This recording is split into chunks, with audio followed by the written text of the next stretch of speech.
Please ensure the loan repayment, will you? While I was at work, an unexpected email popped up. Upon hastily reaching out to him, Greg calmly began to explain, "Oh, sorry about that. I've fallen for someone else and decided to start a new life with her." Furthermore, he revealed his plan to take the luxury car recently purchased in my name with a loan. Despite my attempts to dissuade him, my husband ignored me, abruptly ended the call, and became unreachable. In the end, Greg disappeared with his mistress, leaving behind a substantial debt. As a mother to our 10-year-old son, I never envisioned such an unfair situation. I found myself at a loss, unsure of what to do, my mind going blank. At 35 years old, my name is Hannah, and my husband Greg is the same age. We were a family of 3, including our intelligent 10-year-old son Ryan. Ryan had displayed remarkable intelligence from a young age, reading papers on the computer and seeking my opinion on complex topics. In contrast, Greg was unstable, never holding down a steady job.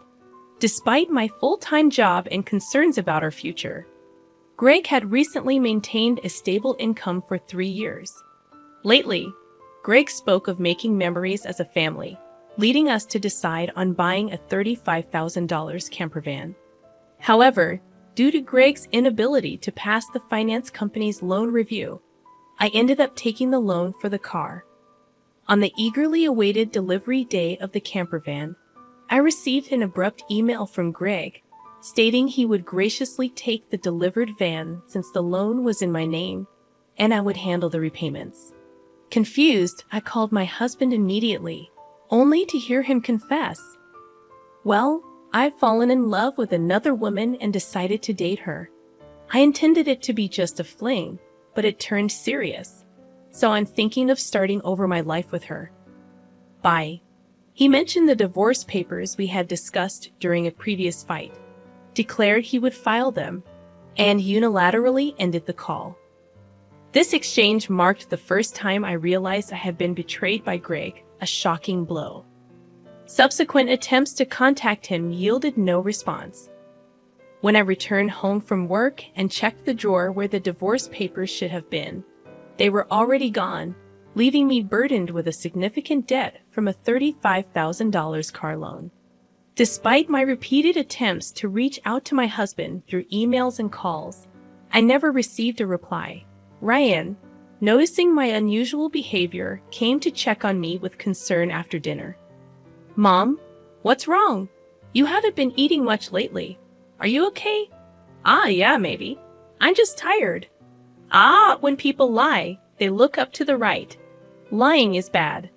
I've noticed Dad hasn't been home for 3 days. Did something happen between you two? Startled by Ryan's sharp words, I took a deep breath to calm myself. Feeling that I could no longer hide the truth, I decided to tell Ryan everything. "I see. It's just like Dad to do something like that. Aren't you sad?" "No. I kind of understood from how things were going." Ryan, seemingly foreseeing the future, appeared unconcerned about our parents' divorce, but I knew he must feel sad about it in his heart. While silently apologizing to Ryan in my mind, I worked desperately, trying not to think about the dreadful events. However, my body was honest, and gradually my health deteriorated. There was a training session planned at work that day, but I couldn't stand up and ended up squatting down. "Sorry, I can't stand up right now. I need to take a break." I heard my colleagues' voices full of concern, but I couldn't respond and collapsed. When I regained consciousness, I found myself in a hospital room. I received a diagnosis from the doctor that I needed detailed examinations, and I was admitted to the hospital. Hannah thought, "I feel so pathetic. It's supposed to be just emotional stress." Looking at the IV drip in my arm and the white ceiling of the hospital room, tears naturally started to flow. At that moment, Ryan, who is usually calm, rushed into the room with an extremely worried look, prompting me to quickly wipe away my tears. "Mom, what happened? Is it serious? You're not going to die, right?" "Of course not. I wouldn't leave my dear son alone." "That's good, really. I was called by the school teacher and told that you were taken to the hospital. I was so shocked. My heart nearly stopped. Ryan Rand is usually mature for his age, but he's still only 10. I felt a strong resolve to get better for his sake, but my condition was worse than I thought, and I was diagnosed with a serious illness. The doctor advised, "You should have surgery as soon as possible. Please make a decision quickly, following the doctor's advice." I underwent surgery, and by the time I was discharged, it had been a month since Greg had left. When I returned home and opened the mailbox, I found a demand letter for the car loan payment. Hannah thought the repayment should have been automatically deducted from my account. In panic, I checked the account balance with my cash card, and the balance, originally $20,000, was now only $33.90. Hannah thought, Greg did this. I want to ask him to return the money, but I can't contact him. What should I do? Since I don't have the camper van, I can't sell it. After Greg left, everything seemed to be going in a bad direction, and my mood sank deeper. Seeing me saddened by my series of misfortunes, Ryan put his hand on my forehead. "You look pale. Are you feeling sick again? You don't seem to have a fever, though." "I'm fine physically, but you see, your father not only took the car, but also all the money we had saved. I can't work yet due to my physical condition. And now we have no money. I'm at a loss." "I see. Then I'll deliver newspapers, and I'll search the internet to see if there's any work I can do." Encouraged by my 10-year-old son, I told myself that it wasn't the time to be down. "Sorry for worrying you. I can't afford to be weak. I'll change my mindset and try to do whatever I can," I said, smiling at him. Ryan also smiled back and then said something unexpected. "Let's plan how to get the car back from Dad." "How can we do that? The camper van is in your name, right?" "Yes, but what about it?" "Then maybe we can?" Ryan suggested an idea that I couldn't even imagine. I had never thought such an idea could exist. "Also, I have no idea where your father is." "Then let's check on my phone." A month ago, once when we went hiking as a family, surprisingly, Ryan, who is usually very reliable, got lost. At that time, we bought a kid's cell phone on Ryan's suggestion and installed a GPS app on it, which both Greg and I could access. With this app, I can see where Dad is in real time, and he's been moving around a lot. "Oh, is that so? But what if we find him, and he just says something vague and escapes again?" As I pondered this, Ryan smiled and made an intriguing suggestion. "Don't worry, I've already taken precautions." "What did you just say?" To my astonishment, Ryan had acted independently while I was in the hospital, achieving something unbelievable. I thought, I can't believe such a smart child came from me. Understanding Ryan's words, I was simply amazed. He had even caught wind of Greg's mistress. "All right, let's teach Dad who betrayed us a lesson." "Okay, let's start the plan right away." Together, my son and I prepared for that moment. Hannah thought, with Ryan by my side, I'm invincible. Bring it on, anywhere, anytime. 3 days later, my phone rang. "Ah, it's me. Please, I need your help." "Oh, who might this be? Don't play dumb. It's your husband.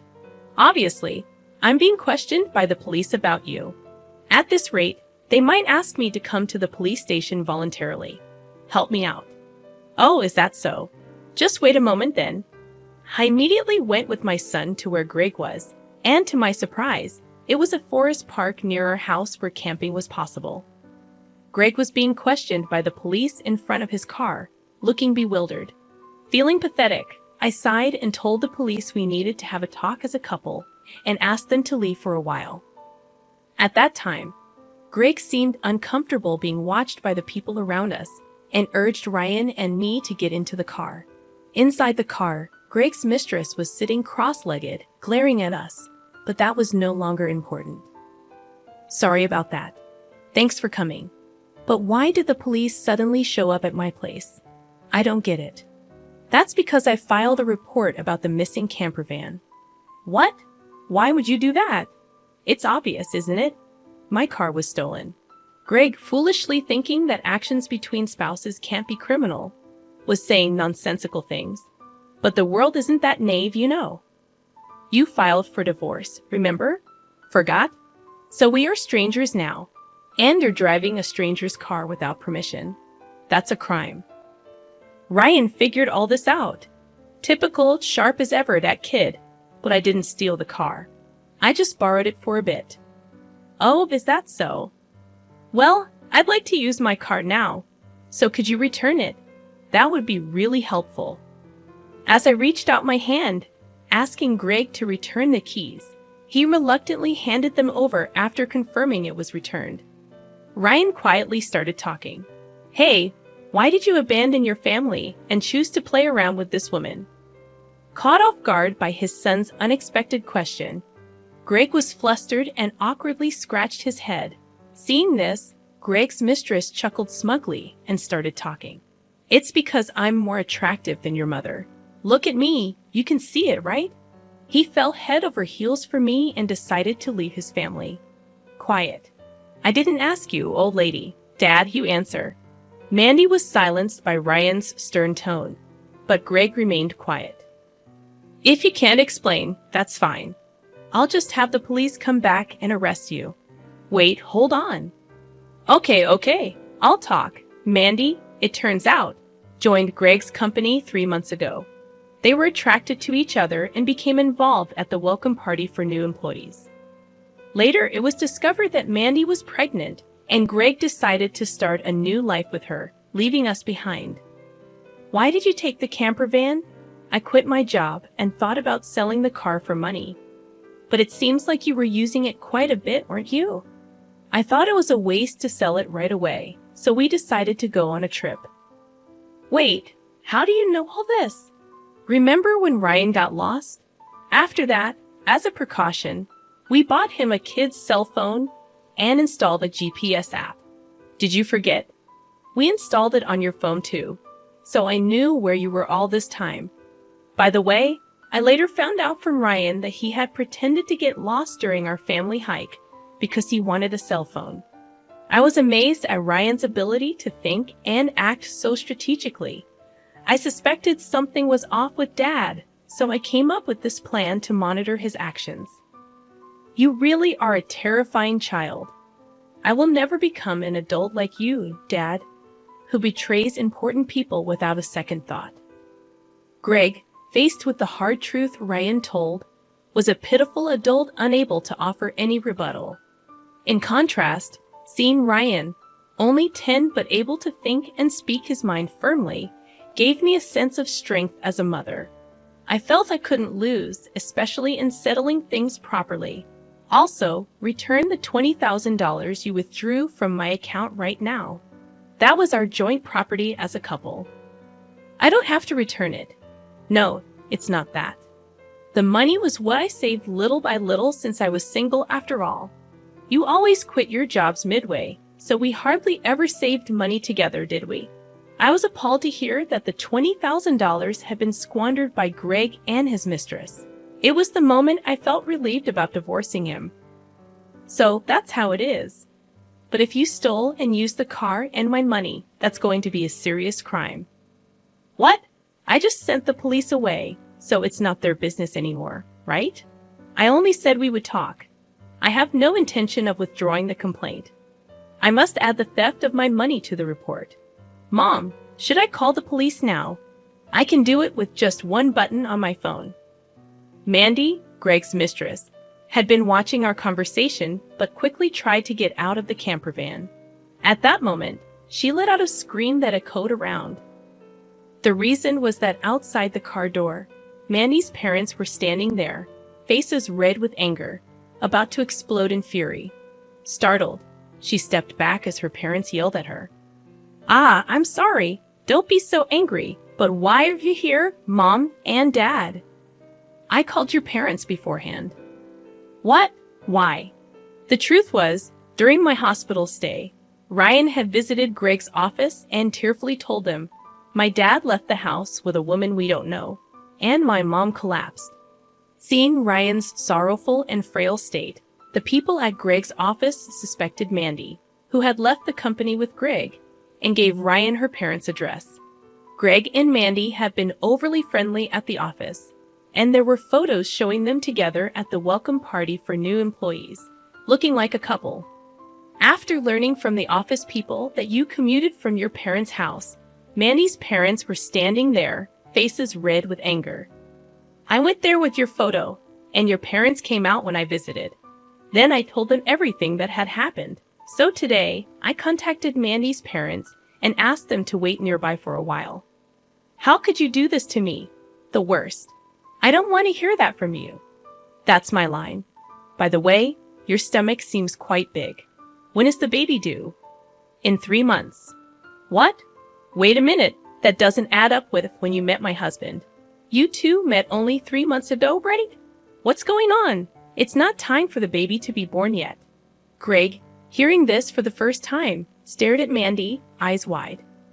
Wait, what does that mean? Are you stupid? Don't you get it? It takes about 9 months from conception to birth, which means the child she's carrying isn't yours. You're so foolish. What do you mean, Mandy? Have you been deceiving me? Ah, I almost got away with it. Can't help it now that I'm caught. You're so naive. You can't see through lies at all. Really, a fool. Don't mock me. My whole life is ruined because of you. What were you thinking? Greg and Mandy started an ugly argument, but nobody intervened, letting them have it out. Meanwhile, we contacted the police again to explain the situation. As it began to get dark, the forest park was brightly lit by the red lights of the police cars. No, really, I was wrong. I was truly wrong. I'm sorry. I'll work hard and never cheat again, so please just don't arrest me, Dad. People don't change that easily, especially lazy people like you. Exactly, Ryan's right. I can't trust you at all. Reflect on your actions and pay for your crimes at the police station. If I get arrested, I won't be able to pay back the money. Is that okay with you? I don't mind. Pay me back after you've atoned for your sins. Take your time, don't worry. I've already found you a place to work. Let's see, there's Ryan's child support plus the $220,000 you stole from me. I'm not sure how much it will all add up to, but you'll work and pay it all back. I had one last thing to say to Mandy the mistress. You might think you're just an onlooker, but don't forget you're an accomplice to Greg's theft. Be prepared for that. When I told them that Mandy would have to pay if Greg couldn't return the stolen money, she shivered in fear. Mandy asked her parents for help, but they refused, saying, "We disown a daughter who causes trouble for others." Thus, Greg and Mandy were taken away in a police car together. Thanks to Ryan's smart strategy, we were able to punish Greg and his mistress, Mandy. Though they were released from detention soon after, they faced a hefty payment to me. Through a lawyer, I claimed $20,000 in damages. Additionally, I made Greg agree to pay $500 a month in child support for Ryan. I introduced Greg to a subcontracting factory of the company I work for. The support and other charges I claimed from Greg would be deducted from his salary and paid into my account. I also sold the camper van and was freed from the auto loan. Since then, my health has improved remarkably, and I am now energetically committed to my job. Ryan has been actively helping with household chores and errands. I want to keep moving forward strongly so that Ryan can pursue the path he loves without giving up.